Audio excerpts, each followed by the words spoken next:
నిన్న ముఖ్యమంత్రి గారు బీసీ కులగణన పైన బీసీ నాయకులను కొద్దిమందిని పిలుచుకొని వాళ్ళతోటి కొన్ని వివరాలు మాట్లాడి ఆ తర్వాత ప్రెస్ మీట్ కూడా మాట్లాడి నన్ను ఇంత ఎవరు చేయనటువంటి సాహసాన్ని నేను చేస్తే నన్ను విలన్గా చూపెట్టే ప్రయత్నం చేస్తూ ఉన్నారు, విలన్గా చూపించారనేటువంటి బాధపడతా ఉన్నాడు ముఖ్యమంత్రి గారు మిమ్మల్ని విలన్గా చూపించేటువంటి పరిస్థితే ఉత్పన్నం కాదు.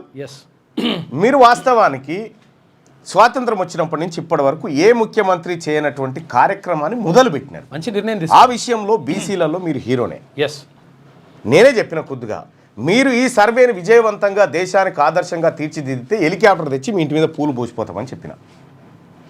కానీ మిమ్మల్ని విలన్గా చూపించాలనేటువంటి ఉద్దేశం ఎవరికి లేదు, ఉండదు కూడా.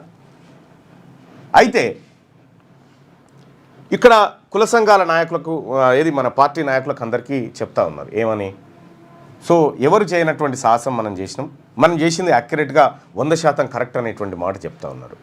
ముఖ్యమంత్రి గారు నా దగ్గర ఉండాల్సినటువంటి ఆధారాలన్నీ ఉన్నాయి, నా ఆధారాలు పక్కకు పెట్టు. కేసీఆర్ చేసినటువంటి దరిద్రపు సర్వే, సమగ్ర కుటుంబ సర్వే లెక్కలు పక్కన పెట్టు. నిన్న మీరు మాట్లాడినటువంటి అంశాలే తీసుకుందాం సీఎం గారు.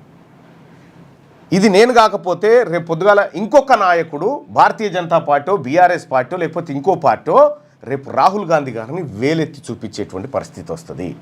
అవకాశం ఉంటే సరిదిద్దుకుందాం.